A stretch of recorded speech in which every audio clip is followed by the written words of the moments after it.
días, buenas tardes, buenas noches, independientemente en la hora en que vean esta presentación. El día de hoy, el Instituto ENIF presenta el curso virtual especializado de proceso de compra y venta de empresas, fusiones y adquisiciones. En esta primera sesión tenemos en plataforma al doctor Cristian Privat de Perú, socio de consultoría y auditoría financiera en la firma local peruana Antut y Privat Asociados. Antes trabajó en Big Four por un periodo de 22 años, desempeñando el cargo de director de consultoría y auditoría financiera. Para nosotros, como siempre, es un honor, un privilegio poder contar con el apoyo y colaboración del doctor Cristian Privat a favor de nuestros suscriptores. Sin más preámbulos, voy a cederle la presentación y el micrófono. Doctor Cristian, ¿cómo está? Muy buenas noches. Tiene el micrófono habilitado. Iniciamos con la sesión. Finalizando la tarde, buenas tardes y en un ratito buenas noches con todos. Vamos a comenzar a repasar algunos conceptos de NIF 3. Se ha organizado un seminario en el cual en varios días se van a tocar temas, pero con una perspectiva distinta en cuanto al tema de la NIF 3, combinación de negocios, y con una finalidad principal, que es de lograr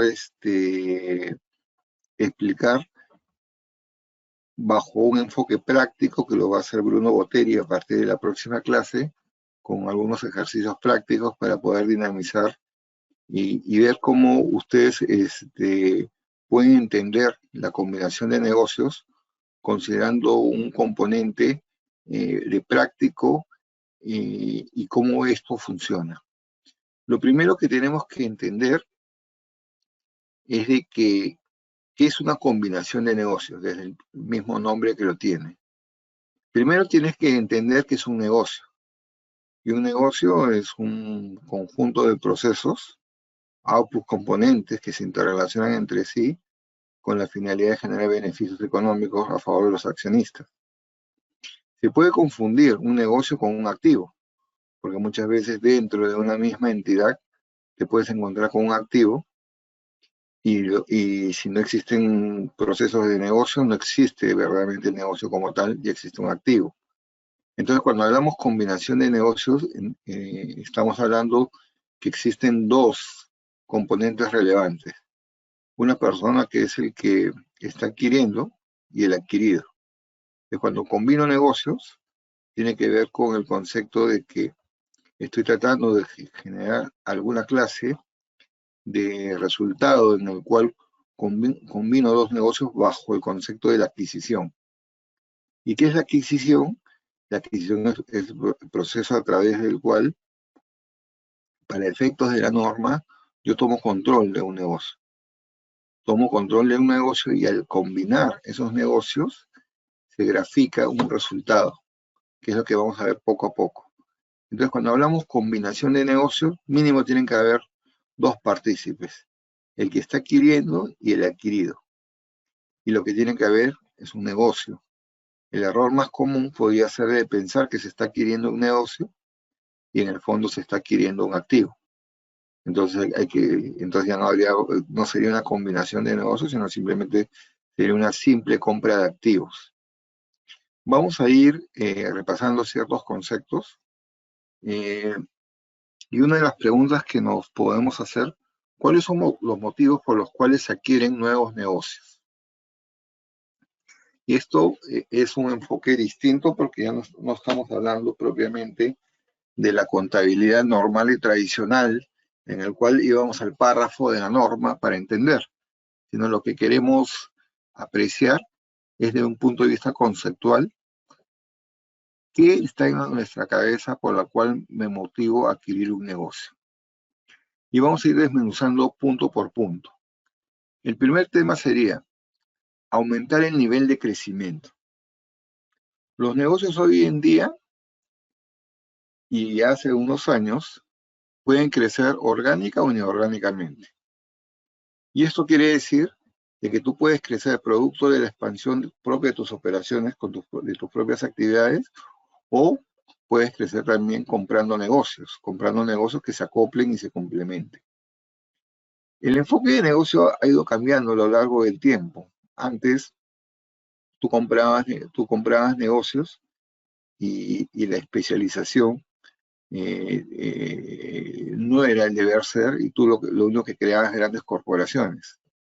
Acá en el Perú había una empresa grande de cervecería que se llamaba Bacus y Johnson, y esta empresa Bacus y Johnson en su momento tenía toda una estructura en la cual tenía una envasadora, tenía una compañía que daba transporte, tenía cadenas de distribución, tenía hasta un equipo de fútbol, tenía tenedoras de inversiones, y el principal problema que se veía ahí era de que tenías mucha dispersión alrededor de tus inversiones, y hoy en día el modelo de negocios que más está preponderante es el de apilamiento, ¿no? Es decir, de una especialización total. Y es por eso que se da el nacimiento de estas compañías pequeñas o las mismas fintech, ¿no? Que te permiten acoplar o te permiten, digamos, tener el funcionamiento de que ciertos procesos de negocio tienes un proveedor propio que te nutre y te concentras en las cosas importantes que te generan valor. Cuando, cuando alguien quiere tener un aumento en el nivel de crecimiento, fundamentalmente lo que tiene que ver cuál es el modelo de negocio que requiere y por eso y por qué está comprando. Muchas veces, a veces compras negocios no porque te interese el negocio en sí, sino probablemente, ejemplo, tú quieres comprar una empresa, pero lo que te interesa es la licencia de pesca. Lo único que te interesa es la licencia de pesca o la concesión que tienen. Lo demás no te interesa, porque tú sabes que vas a desarrollar un negocio futuro. Entonces siempre hay una respuesta del por qué quiero adquirir ciertos negocios que hay atrás de ello, ¿no? Entonces me voy a encontrar con muchos negocios, pero también me puedo encontrar con que el objetivo de compra no es en sí el negocio, sino es algo que tiene el negocio. En esto, por ejemplo, puedo estar buscando presencia en nuevos mercados. Yo puedo comprar una compañía porque me interesa estar en ese mercado y no me interesa la empresa en sí, me interesa la posición que puede tener. Ya se han presentado casos en los cuales, si no me equivoco, cuando en el Perú Sodimac había comprado Maestro, y una de las características fundamentales que en esa época se pensaba que el site físico, el lugar físico, constituía una fortaleza. Los grandes retailers, ante la presencia, el copamiento que se tenía en los sectores inmobiliarios, a la hora de que compraban empresas, lo que estaban buscando era la cadena de distribución o la cadena de tiendas que tenían ellos, porque esto les significaba un importante posicionamiento de mercado para expandir sus tiendas. Pero cómo ha cambiado, ¿no? A raíz del COVID-19 ha comenzado a evolucionar mucho el concepto de lo que es el espacio físico. Hoy en día el espacio físico no es una necesidad. Y el otro día, para decirles un ejemplo de lo que es negocio, me encontraba con un amigo que es dueño de una tienda de ternos y me decía que la crisis había venido a él sustancialmente, porque la gente ya no compra ternos. Y él decía, ya no compra ternos la gente porque la gente casualmente lo que busca son reuniones y si se dan cuenta en las cámaras, todo lo que se ve es la mitad del cuerpo para arriba, no la mitad del cuerpo para abajo. Entonces habían sacado una estadística que más se estaban vendiendo sacos que pantalones. Increíble, ¿no? Increíble. Entonces, la presencia en nuevos mercados te conduce a cortar y a generar cierta eficiencia de costos, te conduce a buscar nuevos modelos de negocios, y en eso se traduce otro tipo en los cuales se adquieren nuevos negocios, como la inversión de riesgo o en tecnologías emergentes. Como había señalado, hoy en día las fintech, habían negocios que me acuerdo. Ustedes saben que existe una asociación muy significativa entre el riesgo y la utilidad. Se dice que cuando más riesgo tú administras, tu rentabilidad tiene que ser mayor. porque casualmente la expectativa del accionista frente a ello es reclamar mayor rentabilidad. Entonces, existen muchas compañías que apuestan, por ejemplo, en invertir en zonas convulsionadas, pero los niveles de rentabilidad y los precios de sus productos son elevados. Entonces, el involucramiento de tecnologías emergentes, un ejemplo es el caso de los autos Tesla, ¿no?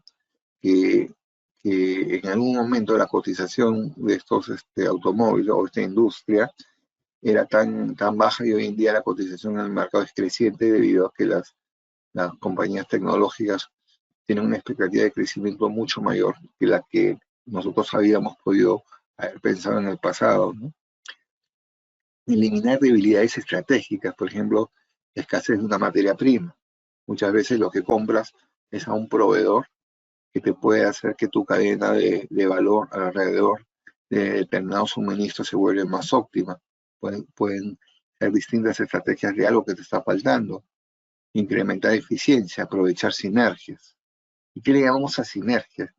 Eh, por decirles algo, ¿no? A veces las compañías compran otras compañías por algo que no está ni siquiera en su estado financiero, pero es por algo que ellos saben que tiene un valor y que probablemente puede ser un ejemplo. Puede ser la cadena de distribución, el contacto que tiene con sus clientes. Puede ser que el solo hecho de que vea de que su estructura de costos fijos sea elevada, que sea perjudicial para el actual propietario, pero para él puede ser óptimo porque él puede tratar de administrar con menos costos fijos ese negocio y acoplarlo a su estructura, a su cadena. Y siempre es eso lo que se dice, la sinergia normalmente no es un intangible, es un talento. Podemos tener aumento en el retorno de inversión. Tú puedes pensar que invertir en determinados negocios, puedes estar procurando comprar negocios que tienen cierto nivel de vida para potenciar la generación de valor de tu negocio. Puedes diversificar operaciones complementarias. El nivel de riesgo tiene que diversificarse. A veces puede ser una compañía expuesta y puedes estar invirtiendo en un negocio con una utilidad estable con la finalidad de balancear tus inversiones. O también lo que puede suceder es de que estés en el proceso de eliminar la competencia. ¿Qué es eliminar la competencia? Yo puedo tener una empresa que se dedica a la fabricación de zapatos, y lo que hago es simplemente comprarla, y comprarla con la finalidad de simplemente dejarla dormida y que yo pueda normalmente desarrollar o ocupar ese lugar en el mercado que ellos tienen. Entonces, vamos a tener que ver cuáles son los enfoques o cómo tengo que entender una adquisición de esa naturaleza, y sobre todo poder determinar en un proceso de adquisición si a mí me interesa mucho lo que quiero hacer o me interesa saber lo que vale el negocio en sí. ¿Qué es lo que importa en la contabilidad de la adquisición de un negocio? Entonces yo les preguntaría a ustedes con la finalidad de poder intervenir, ¿qué es lo que interesa fundamentalmente cuando quiero un negocio? ¿Lo que vale ese negocio o lo que quiero hacer con ese negocio? ¿Qué es lo que piensan ustedes?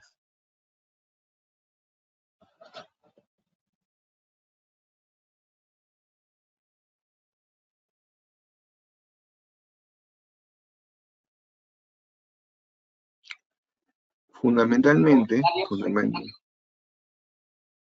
Tenemos aquí el comentario de Mirko, doctor, le estoy enviando a su bandeja de chat. También de Freddy. Los que deseen pueden solicitar el micrófono para hacer su pregunta. Sería la mejor con el micro. A ver, un ratito, por favor. No lo veo. ¿Lo puede visualizar, doctor, los comentarios?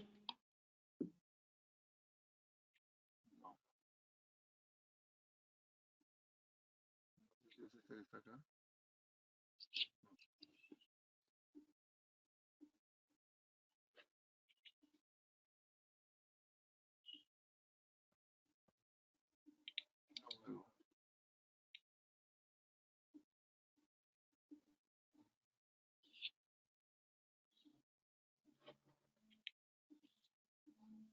Mirko indica lo que quiero hacer con el negocio. Freddy Menéndez, lo que quiero hacer con el negocio. Alain comenta lo que quiera hacer con ese negocio, ya que como dice el profesor, se aprovechan las cadenas de distribución, las concesiones, el posicionamiento de una marca. Esos son los comentarios, doctor Cristian. Correcto. A ver, la contabilidad tiene una característica muy importante. Y la característica importante es de que, si bien es cierto, la contabilidad debería recoger cosas del negocio, lo que en realidad la contabilidad es un poco dictatorial. ¿Quiénes hacen la contabilidad? La contabilidad lo hacen órganos como el IASB, que es un organismo creado hace muchos años, a razón de la implementación o la necesidad de tener un marco contable uniforme en el mundo en general, y que forman parte de esta organización muchas personas o profesionales destacados que ven con una pluralidad mágica las distintas naturalezas que tienen los negocios y tratan de mapear todas las consideraciones.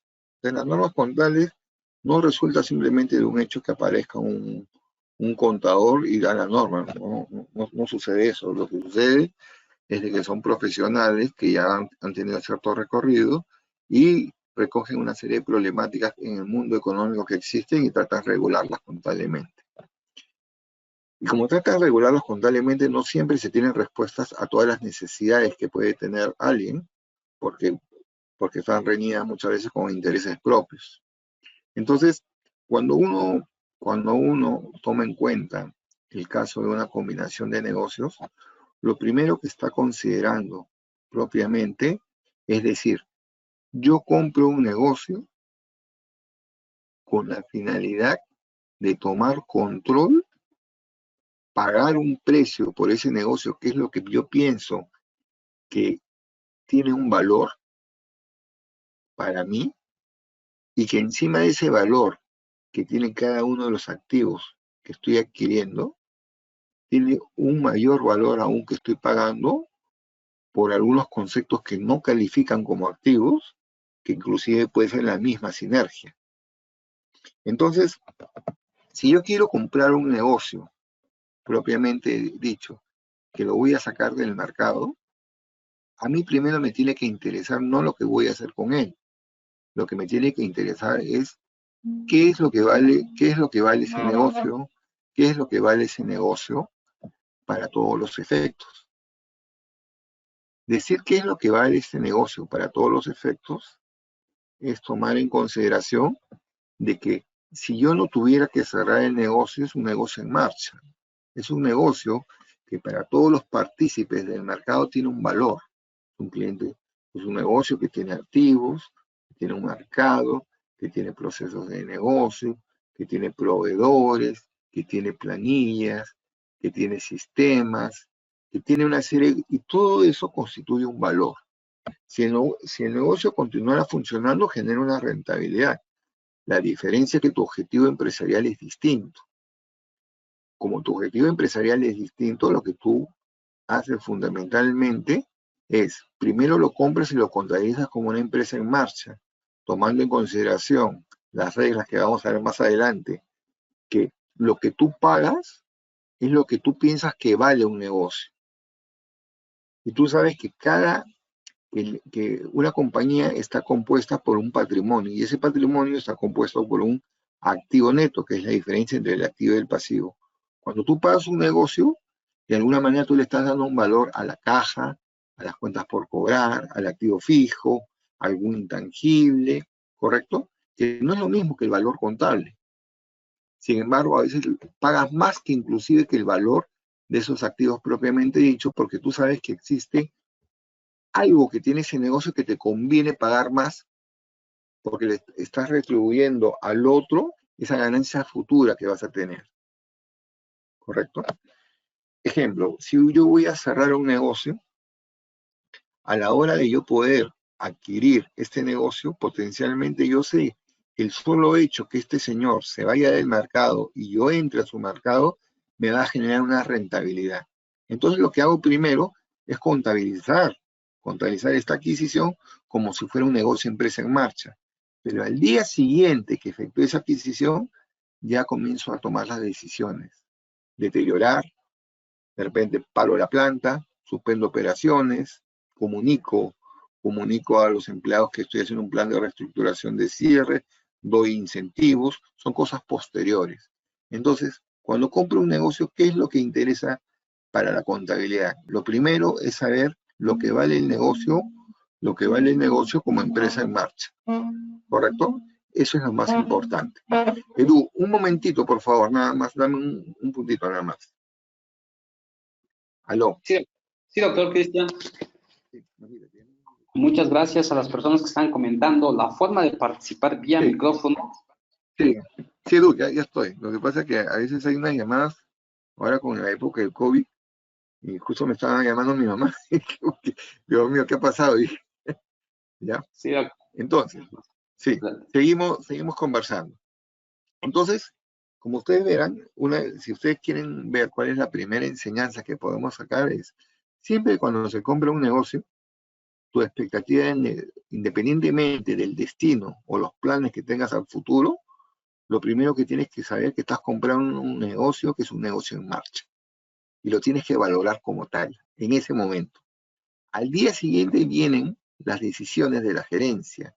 Al día siguiente se toman todo el conjunto de decisiones posteriores que se tienen que realizar y se miden sus efectos contables a ese día siguiente. Pero en el momento en el cual adquieres el negocio, lo que a ti te interesa es lo que vale para el mercado en ese momento, como empresa en marcha, su capacidad de generar flujo. Eso es lo que realmente busca y son ciertos conceptos que se han ido desarrollando en el tema de negocios. Entonces, cuando me dicen los motivos por los cuales se adquieren negocios, definitivamente son diversos.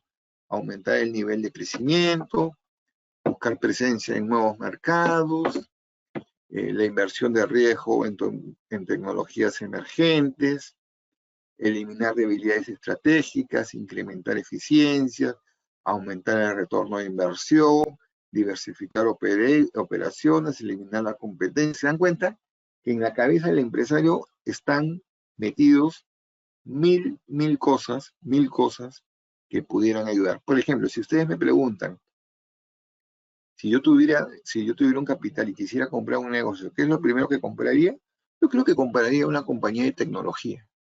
Yo creo que compraría una compañía de tecnología que me permita complementar el conocimiento y la experiencia que se tiene en un negocio de consultoría y ponerle el componente de tecnología que quería darle un salto a hacer una compañía hipercompetitiva con lo que se viene en el mercado en el futuro. Entonces ahí que estás demostrando, primero que estás eliminando debilidades estratégicas. ¿Por qué? Porque tú eres una compañía que quizás viene de un modelo tradicional, dirigida por personas de otra, digamos, época, y lo que estás trayéndote es una empresa que está manejada quizás por millennials, que te van a ayudar un poquito a modernizar y agilizar el pensamiento de tu negocio y transformarlo. Entonces, lo que estás haciendo es eliminando una debilidad. Quieres incrementar eficiencias a través de ese proceso tecnológico, lo que es lógico va a generar un aumento en el retorno de inversión. ¿Qué más? Y te puede ayudar a buscar presencia en nuevos mercados porque la fusión te genera nuevos productos y puede aumentar tu nivel de crecimiento. ¿Se dan cuenta cómo se puede relacionar? Ahora, pasando al siguiente slide, ¿cuáles son los aspectos macroeconómicos que intervienen en las adquisiciones de negocio? Y esto depende de cada país, o sea, porque pudiera ser de que en un país, si quisiera haber compras agresivas de negocio que te conduzcan, por ejemplo, a temas obvios de concentración de capital, y pueden haber leyes que combatan casualmente la concentración de capital, leyes antimonopólicas, puede haber efectos de globalización, pueden haber privatizaciones, penetración de capital extranjero, protección de accionistas minoritarios. ¿Y cómo vamos a entender esto? Les doy un ejemplo. Este es un ejemplo de hace años, ¿no? Yo no sabía, por ejemplo, yo no sabía, por ejemplo, que de alguna manera la Hyundai era dueño de Kia. Y verdad, o sea, Hyundai es dueño de Kia. Y la pregunta es, una vez le dijeron, Hyundai compra Kia y le dicen, señores, estamos en Corea y lo que está sucediendo acá es de que está teniendo un control monopólico. Entonces, siempre existen organismos para combatir el monopolio que existe en los países. Y lo primero que sucede en el pensamiento es decir, ¿es la industria automovilística una clase de industria cuyo monopolio se puede medir por país o se mide globalmente? ¿Qué dicen ustedes? La industria automovilística, ¿pueden ustedes decir que el monopolio se mide en un país o se mide a nivel mundial? ¿Qué dicen ustedes? Comentarios, por favor. Estamos a la espera de sus comentarios. Ernesto nos dice país, Carlos por país, Mirko mundial. Más comentarios. Por país, Lister mundial. Los comentarios están parejos, doctor Cristian, por país y mundial. Lo que sucede en la realidad es de que van a haber de las dos respuestas, pero depende del tipo de producto. Teóricamente, existen ciertas industrias, y voy a dar dos ejemplos, que se miden globalmente. Nadie puede decir que en un país existe un monopolio cuando el comercio está tan diversificado que la presencia de los automóviles locales no es tan relevante y existe plena libertad de importación para tener acceso a vehículos del extranjero. Entonces, el mercado es global. En las cervezas, existen cervezas nacionales, pero existe Heineken, existen distintas marcas de cervezas, y me acuerdo cuando en cervecería se compraban mucho y decían, oye, un momentito, no existe monopolio local, lo que existe es una competencia mundial, porque existen muchas compañías de cerveza mundiales que existen reglas de libre importación, ¿correcto? Pero sí existen ciertos productos locales de atención de necesidad local que no puede haber monopolio, porque si hubiera esa tendencia, pudiera generarse un cierto problema de cadena de abastecimientos. Entonces, por eso que existen organismos en el Perú como Indecopi que velan por los derechos del consumidor y tienen leyes antimonopólicas, y que en todos los países existen organismos de defensa del consumidor. Entonces, hay que entender muy bien esta característica. ¿Y por qué lo mencionamos? Lo mencionamos porque en la realidad un proceso de combinación de negocios puede verse frenado casualmente por un propósito que no cumpla con la legalidad. Si una compañía se comporta bajo una visión antimonopólica, ¿correcto? Es probable que antes tenga que pasar por una evaluación de un organismo descentralizado para determinar si la adquisición del negocio no irrumpe o no afecta al consumidor o no afecta a la libre competencia de empresas. Por eso dicen leyes antimonopólicas, todos los países lo tienen. Concentración de capital, porque también pueden haber leyes que evitan la concentración del capital, efectos de globalización, pueden haber privatizaciones. En el Perú hace muchos años hubo una suerte de privatización para un poco reducir el tamaño del Estado y volverlo más eficiente. Puede haber penetración del capital extranjero, con lo cual empresas del extranjero pueden venir y pedir autorización para adquisición de compañías locales. Y hay también lo que le llaman el derecho protectivo de los accionistas minoritarios, que se tienen que tomar en cuenta. Un ejemplo de protección de accionistas minoritarios es lo que le denominaban antes como había un término que se llamaba las OPAs, oferta pública abierta, ¿no? Entonces, ¿qué es lo que sucedía? La OPA es una oferta, digamos,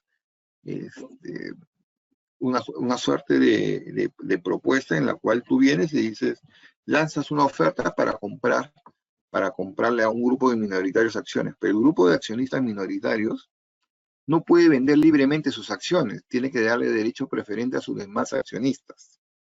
Entonces yo me acuerdo que hubo una adquisición en el pasado de una empresa minera que fue paralizada por los organismos reguladores, porque casualmente no se le dio el derecho preferente a los accionistas mayoritarios de adquirir la porción minoritaria, y porque hubo una OPA, una oferta pública abierta. Entonces, todo este conjunto de situaciones de alguna manera afectan la condición de lo que podemos entender de libre comercio. Entonces, estamos hablando hasta ese momento de todo lo que tenemos alrededor de lo que es negocios. ¿Y qué tiene que ver esto con combinación de negocios? Tiene que ver mucho, porque a veces entendemos la contabilidad desde la perspectiva de la NIF, de lo que dice la NIF, pero a veces no entendemos lo que está dentro que conduce a una adquisición de un negocio. Y por ello es muy importante cada definición o cada situación múltiple que se tiene que tomar en consideración. Pasamos al otro slide, un ratito. Ajá. Recién he visto que ha aparecido la...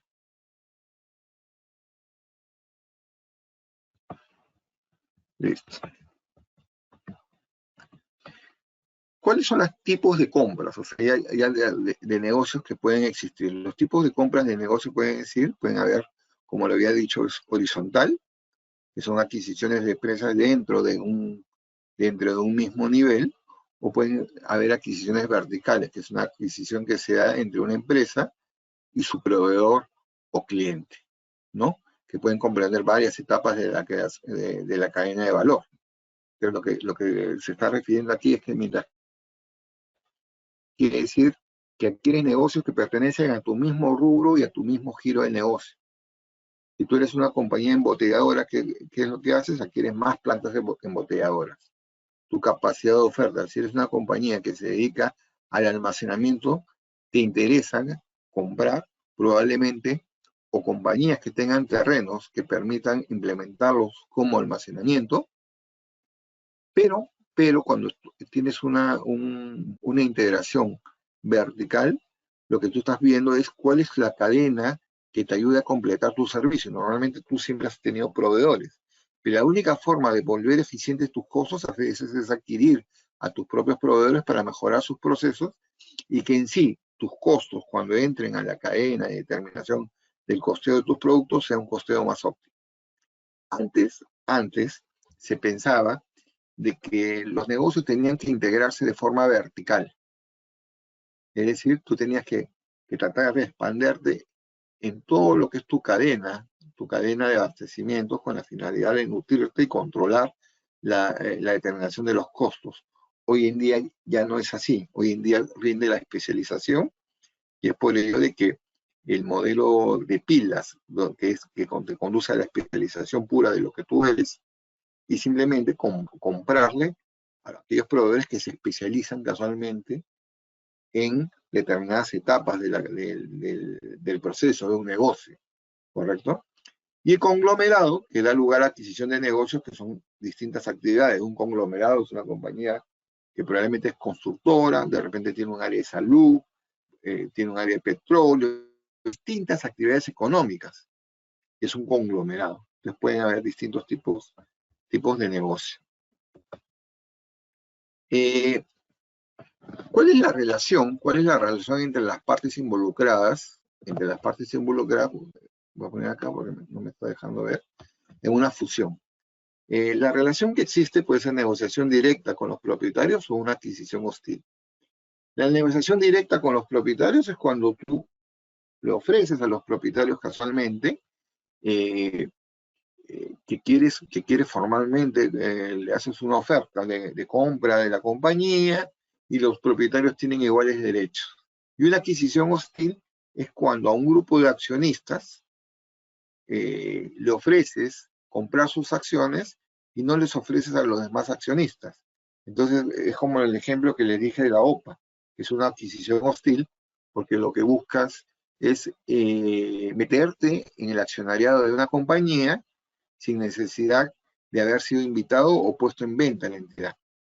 Entonces, esta es una clase de relación. Y nosotros nos podemos encontrar en distintos casos.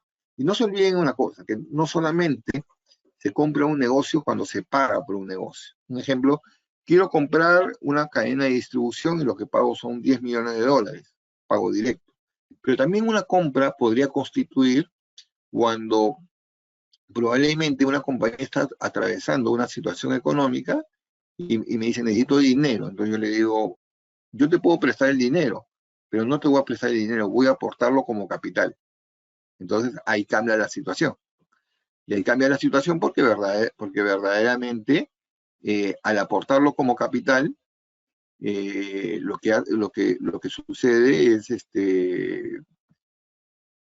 tomar el control, diluyo casualmente a los demás, diluyo a los demás y esto me genera una suerte de hostilidad si es que no soy un invitado y si es que frente a una necesidad de financiamiento que se puede tener. ¿Correcto?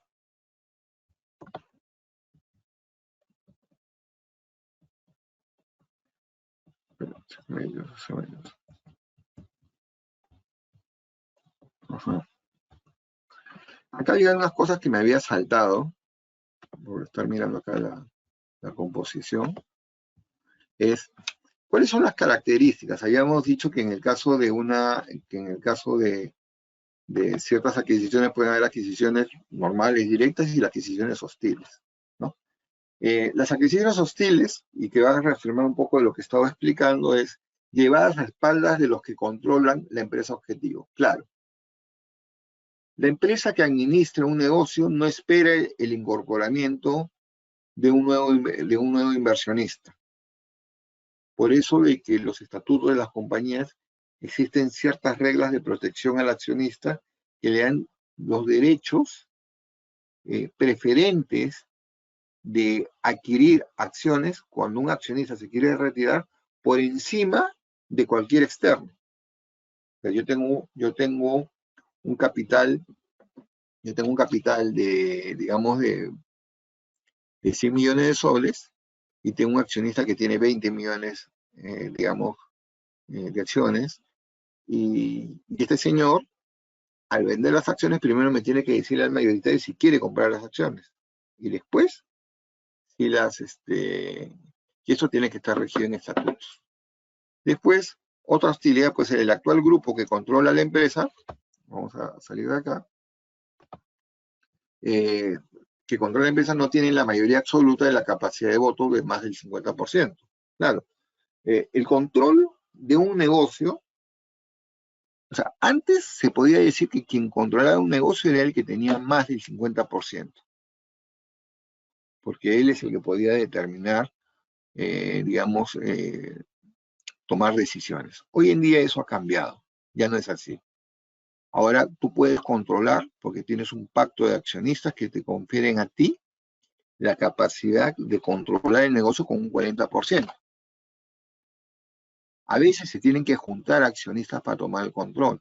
Y esto tiene que puede originar casualmente dispersión y puede originar que aparezcan oportunistas para querer comprar acciones a los otros partícipes y poder interrumpir el control que existe.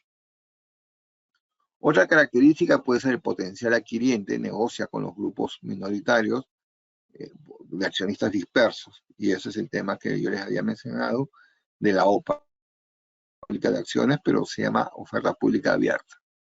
Y la OPA suele dar lugar a un alza en el valor de las acciones para inducir al accionista minoritario a venderlo. Probablemente el accionista mayoritario no estaba dispuesto a comprar. Ahora, el valor de las acciones de una empresa varía.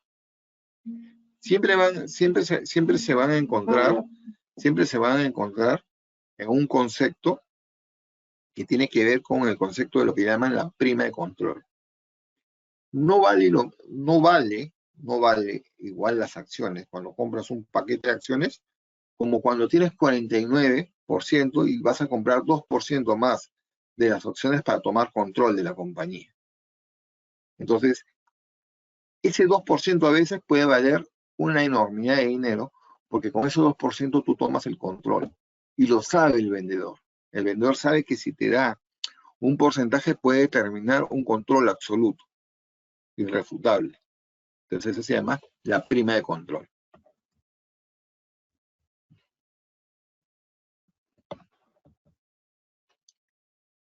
¿Cuáles son las estrategias que se pueden tener de defensa contra las adquisiciones hostiles?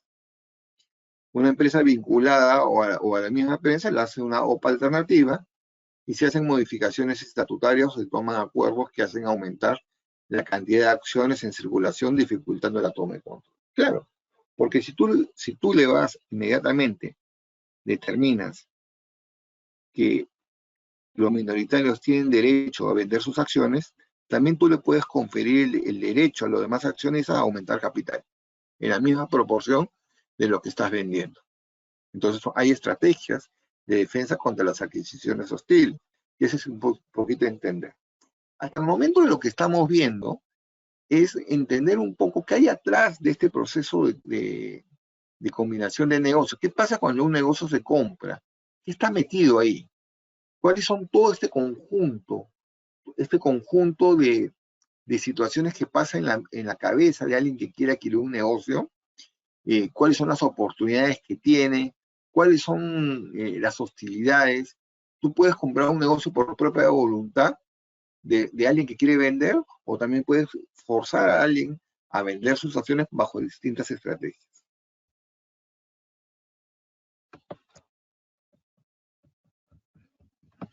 Etapas que comprenden la compra de las empresas. Y este es un poquito que voy a ir explicando. Cuando yo compro una empresa, pueden haber distintas etapas ordenadas que te conducen. Por ejemplo, la primera es, yo tengo que definir los objetivos estratégicos de la entidad o grupo adquiriente. Porque yo tengo que determinar cómo voy a desarrollar mi crecimiento en el futuro. ¿Qué es lo que voy a hacer? Quiero crecer verticalmente, quiero crecer horizontalmente. ¿Cuál es mi proceso de crecimiento en todas las líneas? Luego que tengo ya identificado cuál es mi crecimiento estratégico, lo que tengo que hacer es identificar cuáles son los negocios que verdaderamente podrían ser materia que van en línea con mi pensamiento estratégico. Si yo quiero crecer horizontalmente, verticalmente, yo tengo que identificar cuáles son los proveedores que tienen las características o que tienen potencialidad para ser comprados y mejorar sus procesos. Una vez de ello, comienzo la negociación, tomo contacto, ¿correcto? Recopilo información del negocio a adquirir y hago lo que es el due diligence. Hago el cumplimiento de los requisitos legales, tomo control de la compañía y me integro. Entonces, acá es donde vamos a comenzar. ¿Qué es un due diligence? Me gustaría escuchar algunas opiniones, que de repente hay alguno de ustedes que conoce qué es un due diligence y podemos intercambiar algunas ideas. ¿Qué es un due diligence? Comentarios, por favor. ¿Cómo se accede a esto? Si alguien desea levantar la mano para hacer su pregunta vía micrófono, puede escribirme vía chat por la sala virtual o en el mismo cPanel también pueden levantar la mano. Alain nos comenta tasación de valor razonable. Más comentarios, por favor. Estamos a la espera de más comentarios. Alain, tasación de valor razonable. Jorge Luis. Sus comentarios, por favor.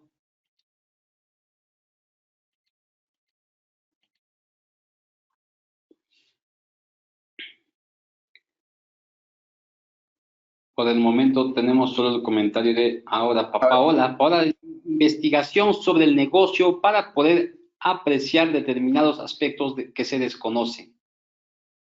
A ver. Freddy dice, ¿cómo es el proceso de negocio? Ya, a ver, vamos a entender eso. Yo quiero comprar un negocio, pero yo, antes de comprar un negocio, tengo que saber lo que tengo que pagar por ese negocio. ¿Cómo determino lo que tengo que pagar por un negocio? Yo creo que lo primero que tengo que manifestar es una carta de intención de querer comprar el negocio. Y eso me permite tener una relación directa con los accionistas o con los ejecutivos que me van a decir si estaríamos dispuestos, pero quisiéramos saber cuánto nos podrías ofrecer. Entonces ahí viene lo que es la carta de intención. Para ello, el comprador tiene que tener una clase de acceso a información limitada para poder medir cuánto debe valer el negocio. Existen distintas formas de medir cuánto vale un negocio. Este es un tema de evaluation. Los negocios pueden determinarse de distintas formas. Para ello es importante saber, desde el punto de vista internacional, cuáles son las metodologías para determinar el valor de una empresa. Existen tres técnicas que en la contabilidad existen y que van en línea con métodos internacionales.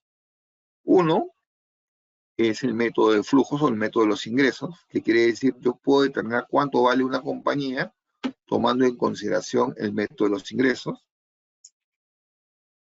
Otro método es el método del mercado, es decir, para transacciones similares o cotizaciones yo puedo determinar cuánto vale en el mercado, o el método del costo de reposición, ¿correcto? Entonces, para yo poder tener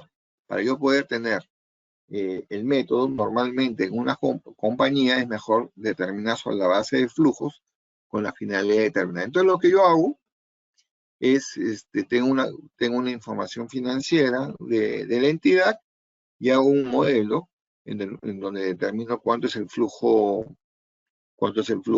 de caja neto libre de la entidad, y a través de una metodología determino el valor patrimonial de la entidad, luego de quitarle al valor de la empresa las deudas. Entonces determino cuánto vale el negocio y se lo ofrezco a los accionistas. Sin embargo, el valor que yo estoy ofreciendo no toma en cuenta una serie de cosas, porque yo no puedo tener una bolita mágica para medir las contingencias que pudieran tener o ciertos aspectos. El due diligence viene de la palabra debida diligencia, es decir, alguien te encarga algo. ¿Qué te encarga? Te encarga conocer sobre la existencia de determinados, situaciones que pudieran quitarle liquidez al monto que estoy pagando. Yo puedo decir, te ofrezco $10 millones y me encuentro con que existen contingencias altamente probables por 2 millones. Yo no voy a pagarle los 10 millones. Yo voy a utilizar el due diligence con la finalidad de identificar esos pasivos ocultos que tengo que negociar porque verdaderamente restan el valor que voy a pagar. La compañía vale 10 millones, pero sin embargo existen contingencias que no es justo que las tenga que asumir. Entonces, ¿qué es el due diligence? El due diligence es el acto a través del cual se genera un proceso de investigación con la finalidad de identificar ciertas situaciones que comprometen la caja de la compañía y ponen en peligro la medición del valor de un negocio, que pueden ser de índole legal, que pueden ser de índole financiero, que puede ser que tiene que ver con pasivos ocultos, inclusive puede tener que ver con que un negocio de telefonía no tenga las concesiones de telefonía en tu contabilidad y tú has comprado un negocio que no tenía las concesiones. Entonces, el due diligence casualmente te ayuda a advertir ese conjunto de cosas o situaciones. ¿Correcto? Entonces, es por eso de la importancia. Acá habían unas preguntas que me hacían. Por eso había una pregunta que hacía que quiero leer a favor. ¿Me pueden explicar a qué se refiere la inversión en riesgo o tecnológica? Usualmente se está refiriendo más que nada a aquellos negocios que en general tienen cierto nivel de riesgo y que están expuestos a una serie de pasivos ocultos que se tienen que tomar en consideración. Aquí he visto algunas preguntas. Quiero ver bien Doctor, son acá. comentarios la pregunta que realizaste. Tenemos levantando la mano a Jorge, doctor. Le voy a habilitar a Jorge Luis Murga. Jorge, levanta la mano, por favor, para identificarte. Bien, Jorge, te voy a activar el micrófono. Adelante. ¿Tienes el micrófono habilitado, Jorge? Sí, buenas tardes. No, me refería a la consulta anterior de que era un due diligence. A mí me tocó participar para un levantamiento de información a la empresa Petrol Norte, porque habían interesados europeos que están interesados bueno, en invertir y bueno, en tener cierto control en la empresa. Ya sabemos lo que ha pasado con Petrol en las últimas fechas, hasta que se declare en liquidación, bueno, el PPN. Entonces, que solo quería comentar a la pregunta del expositor que el due diligence es un levantamiento de información en varias esferas, tanto en el aspecto ambiental, legal, social, contable, ¿no? Y que nos permite un poco conocer más a fondo, algo que no se puede observar a nivel público, conocer más a fondo de la información que nos sea valiosa para poder tomar una decisión respecto a una adquisición de acciones. Gracias. Así es. Es un proceso de levantamiento de información y no solamente hay un due diligence como tal, puede haber un due diligence de orden legal, laboral, financiero, tributario, de distinto índole. Pero en los procesos de adquisición de negocios, usualmente se busca los due diligence con la finalidad de determinar el riesgo de caja frente al valor que tú piensas pagar. No, yo ahorita estoy metido en 2 due diligence y casualmente lo que el comprador tiene la expectativa de identificar que si no existe ninguna clase de riesgo potencial. ¿Correcto? Entonces, acá había otra pregunta que no logro verla total. Dice, analizar la realidad de su situación. Piensa que analizar, cómo su nombre lo dice, debida diligencia de ciertos cumplimientos. Claro, Carlos. Es más o menos, la idea es no solamente concentrar en procesos compras, tú puedes tener distintos debidos diligencias para distintos propósitos. Dicen, el levantamiento de la información que se realiza como due diligence, como dice Mirko, que no logro verlo totalmente porque es similar pregunta, ¿el levantamiento de información que se realiza un due es similar a un encargo de auditoría? No, no es igual, es más, en el mismo cuerpo del trabajo del due diligence se señala que no es una auditoría, porque no busca aseguramiento. Lo que busca es la identificación, de temas, de findings, que permiten una exploración. Es como un procedimiento previamente convenido, detallado, que genera un proceso de investigación, pero no emites un dictamen de auditoría y no das aseguramiento, es distinto. Otra pregunta es, ¿due diligence reduce el riesgo económico financiero a través del levantamiento de observaciones sobre aspectos legales, contingentes, sociales y financieros ambientales? Estoy de acuerdo contigo, ¿no? Fundamentalmente, un due diligence lo que busca es reducir el riesgo para darte confianza.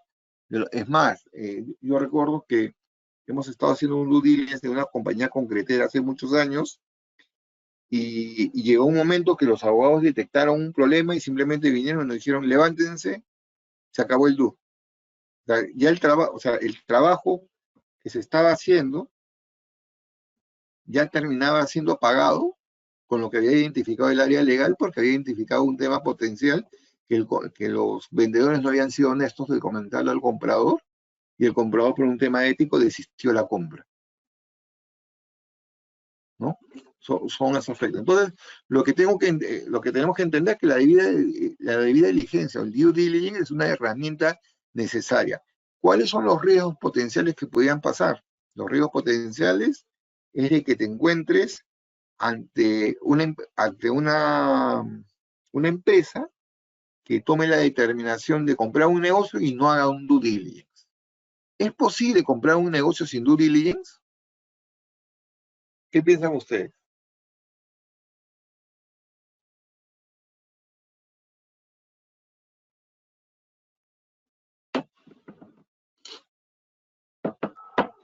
Comentarios, por favor. Que Luis nos dice mucho riesgo. Así es. El que tú, el que tú quieras hacer, a ver, yo tengo una anécdota ya para cambiar el slide. Me acuerdo de que había un inversionista chileno que llegó al Perú y había una cadena, una cadena de tiquetera en el Perú, de eventos. Y el tipo era millonario y él dijo, oye, esta compañía está a la venta, pues me lo contaron, y le dijeron no, y el tipo agarró, lo visitó y dijo, ¿quién es el dueño? Lo comunicaron con el dueño y lo compró. Pero este señor no hizo due diligence, simplemente agarró su calculador, determinó cuánto iba a ofrecer y compró el negocio. A la fecha, es una de las cadenas tiqueteras más grandes del Perú, y lo compró al ojo nada más. Pero a veces, digamos, lo que le llaman a veces olfato de negocio. Pero eso no cumple con todas las prácticas de control, porque lo que pudiera estar pasando casualmente es de que estés exponiéndote a una serie de riesgos y contingencias que el día de mañana se pueden concretar y materializar y te van a generar un gasto oneroso y te pongan, como ustedes dicen, es un concepto muy arriesgado, ¿no? Muy arriesgado. Entonces, vámonos a pasar y vamos a definir qué es lo que dice el due diligence de acuerdo a la teoría. Te dicen, revisión legal, tributaria y contable que se efectúa del negocio que se va a adquirir. Claro, no todos los due diligence tienen que ver con adquisición de negocios, pero el que estamos viendo es un due diligence que complementa el proceso de adquisición de negocios. Se suele dar en el marco de un memorándum de entendimiento, que es lo que yo les decía. Tú lanzas una oferta de un precio que vas a pagar, pero lo primero que quieres medir es tu riesgo, tu exposición a la identificación de ciertas situaciones que podrían poner en riesgo el valor que estás ofreciendo, porque pudiera ser que estás pagando mucho más, no de lo que vale el negocio, pero lo que estás determinando es que existen pasivos que se tuvieran que incurrir. Digamos que merma el valor del negocio, sí merma el valor del negocio, pero a veces, si tú ves los flujos, tú puedes valorizar la entidad y no conoces esa información. Entonces suele ser realizado por especialistas contratados, auditores externos, estudios de abogados, especialistas tributarios, consultores. Sirve de base para adquirir o ajustar el precio de venta del negocio pactado entre las partes. ¿Por qué ajustas el precio de venta? Porque el precio de venta es una caja. No sé si ustedes en alguna oportunidad han visto el término de lo que es una especie de escrow account, una cuenta de garantía. Y normalmente lo que es un escrow account es como una especie de cuenta de garantía que te permite reservar una parte del precio pagado con la finalidad de custodiar por un periodo. O sea, puede haber un contingent price que te diga,